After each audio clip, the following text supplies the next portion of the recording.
ये संसार झूठा है। झूठा कैसे? अच्छा ये बताओ, घड़ा सच्चा है कि झूठा है?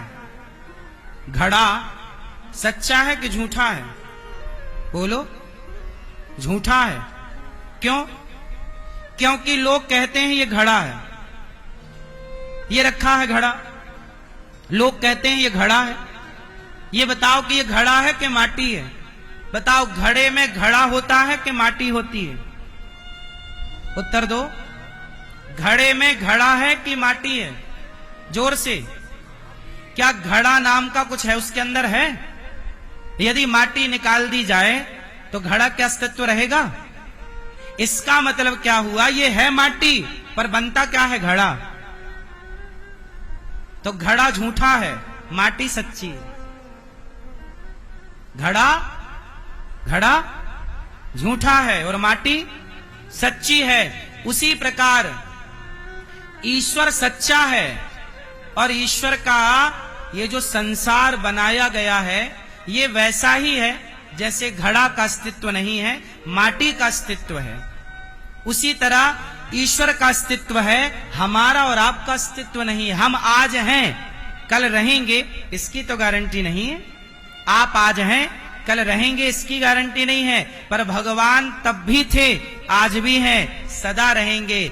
घड़ा नहीं था, नहीं है, नहीं होगा। वर्तमान में घड़े की सत्ता आकृति के रूप में हो सकती है, पर घड़ा के पहले भी माटी सत्य थी।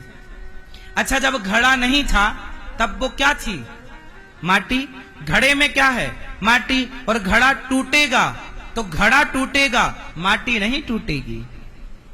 तीनों कालों में सत्ता माटी की है, घड़े की सत्ता नहीं है। तीनों कालों में घड़े की सत्ता वर्तमान में है। हाँ या ना?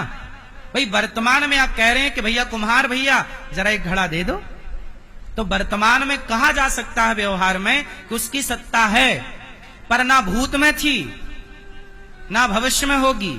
बात सही है कि गलत है?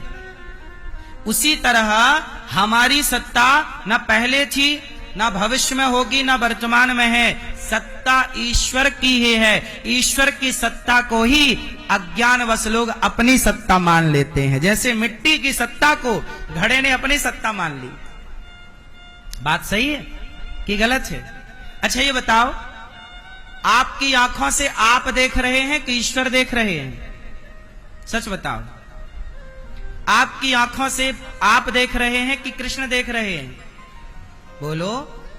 आपके पांव से आप चल रहे हैं कि श्री कृष्ण चल रहे हैं? बोलो।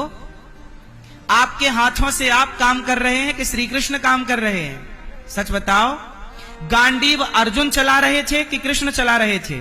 जोर से। भगवान ना लड़ते हुए भी भगवान ही लड़ रहे थे। गांडीव ना उठाते हुए भी गांडीव उठा रहे थे। ना मारते हुए भी सबको कौन मार रहा था? बोलो मेरी मां। ये बात सही है कि गलत है? कर्तुम अकर्तुम अन्यथा कर्तुम सर्व सामर्थ्य ईश्वर का नाम है। भगवान ना करते हुए सब कर रहे थे। महाभारत का युद्ध कौन लड़ रहा था? बोलो। क्या अर्जुन के बाणों में इतनी ताकत थी कि वो भीष्म पितामह के शरीर को छलनी कर सके?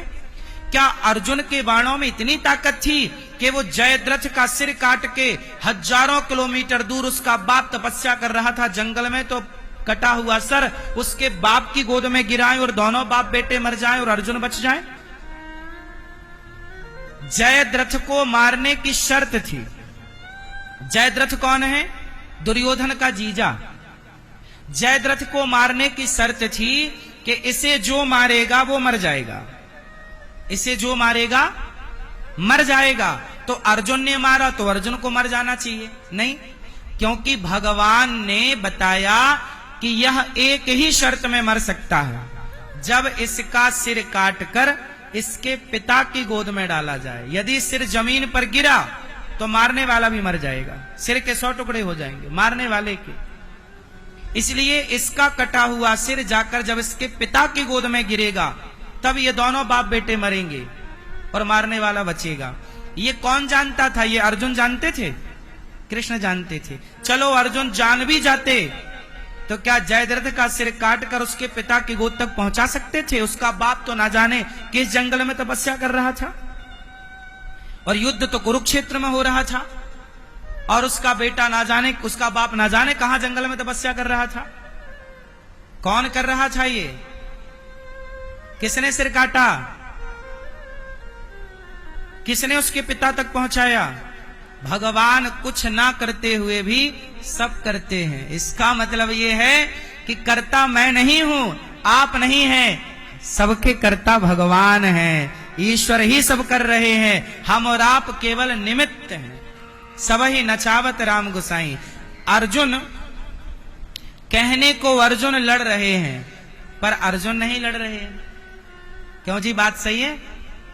इसी तरह कहने को हम सब कर रहे हैं, पर हम नहीं करते मेरी मां, हमसे भगवान कराते हैं, नहीं कराते। अच्छा ये बताओ, हनुमान जी लंका गए तो क्या हनुमान जी सोच के गए थे कि लंका में आग लगानी? बोलो, कोई प्लान बनाया था? वो तो बाद में भगवान राम ने प्रेरणा कर दी। लंकिनी, लंका में एक त्रिजटा थी, उसने सपना देखा कि सपने बानर लंका जा रही, जात उधान सेना सब मारी। हनुमान जी ने सुना त्रिजटा का सपना कि भाई त्रिजटा कह रही है कि सपने में मैंने देखा कि एक बंदर ने लंका जला दी।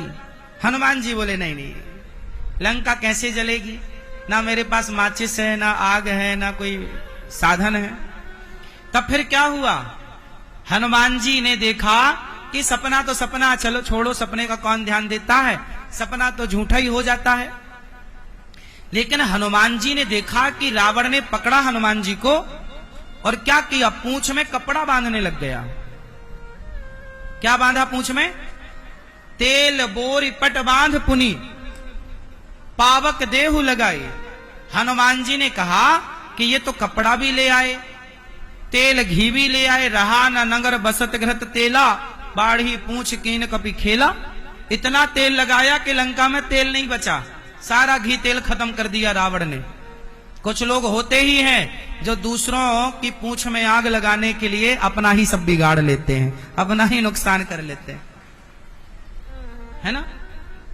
अब क्या हुआ कि हनुमान जी की कोई योजना नहीं थी लंका जलाने की, लेकिन जब पूरा साधन तैयार हो गया, तो कपड़ा, तेल और आग भी लग गई, हनुमान जी समझ गए कि प्रभु चाहते हैं कि मैं लंका जलाऊं, इसलिए प्रभु ने आग की व्यवस्था करा दी। जब वो सब करा ही दिए तो मैं ये भी लगे हाथ कर दूं। तो उलट पलट लंका सब जारी, पूरी लंका जलाई। क्यों जलाई? हनुमान जी ने जलाई या राम जी ने जलाई? क्यों? लंका किसने जलाई? कहने को तो ये कहा जाता है कि हनुमान जी ने जलाई। सच्ची बताओ, लंका किसने जलाई? बोलो, हनुमान जी ने। यदि हनुमान जी की जगह राम जी किसी और को भेज देते लंका, तो हनुमान जी जिसके सिर पर हाथ रख देते वो हनुमान जी हो जाते कि नहीं? बोलो हाँ। चलो बताओ, राम ने अंगूठी उतारी और किसे दी? जोर से। सीता मैया को देना किसे दी? हनुमान जी को। यदि राम जी ने वो अंगूठी हनुमान जी को ना देकर किसी और को दी होती तो वो काम वो कोई और करता। इसका मतलब है कि हनुमान जी ने जो किया वो हनुमान जी ने नहीं किया, राम जी ने हनुमान जी से सब कुछ करवा लिया। करते हो तुम कन्हैया, मेरा नाम हो रहा है और मेरा आपकी कृपा से। तो राम जी हनुमान जी से अपना कार्य करा लेते हैं। ऐसे ही आप कुछ करें तो ये मत सोचिएगा कि आपने किया, हमसे और आपसे भगवान ने कुछ करा लिया। हमें ईश्वर ने योग्य समझ लिया कि हमसे ये कार्य हो। आप लोग यहाँ आए कथा सुनने, ये दास को हनुमान जी ने दास को यहाँ बुला लिया और दास अनिरुद्ध से जो कह रहा हूं, ये दास जो कह रहा ये समझो कि सब हनुमान जी कहवा रहे हैं, वरना हम थोड़ी कुछ कह सकते हैं। तो जो हो रहा है उसे भगवान की मर्जी समझ करके सदैव प्रसन्न रहना चाहिए। तो ईश्वर ही सत्य है। ईश्वर क्या है? सत्य। और हम सब क्या हैं? परिवर्तनशील, झूठे। आज हम हैं, कल नहीं रहेंगे। हाँ, इसलिए जगत झूठा कहा ना। जगत झूठा है। नहीं कहते जब आपको बहुत गुस्सा, यार सब झूठा, सब प्रपंच है। लेकिन जब आप खुश रहते हैं तो आप कहते नहीं नहीं, ये अपना है, ये अपना है, ये अपना है, ये मेरा है। जब आप खुश मिजाज के होते हैं, खुश रहते हैं, तो क्या बोलते हैं? ये मेरा है, ये मेरा है। और जब आप गुस्सा आता है ना, पत्नी जब परेशान कर लेती है कई बार, है ना, कोई लड़ाई वड़ाई हो जाती है ना, तो मरकट वैराग्य नहीं आ जाता। चलो सब प्रपंच है, सब बेकार है, चलो भजन करेंगे, वृंदावन चलते वही। फिर इसलिए संसार सचमुच, मीराबाई क्या कहती हैं कि मेरे तो गिरधर गोपाल दूसरों ना। ये संसार इतना बड़ा है, पर इतने बड़े संसार में अपना कुछ नहीं है, एक भगवान के सिवा, एक श्री कृष्ण के सिवा हमारा इस जगत में कोई नहीं है। इतनी सी बात समझनी है कि कौन अपना है और कौन पराया। अच्छा बताओ, आपका अपना कौन है? क्यों मैया? मैया, ओ मेरी माँ, बताओ आपका कौन है? कौन? लोग कहते हैं ये बेटा मेरा है, ये परिवार मेरा है, ये पत्नी मेरी। ये सब कहने में अच्छा लगता है कि ये मेरा है, क्यों? ये व्यवहार है कि ये मेरा है, लेकिन सच्ची में कोई किसी का नहीं। ये बात सही है ना? एक भगवान के सिवा कोई नहीं आता ना मेरी माँ। जब हम मरते हैं तो हमारा परिवार कहां तक साथ देता है? शमशान तक।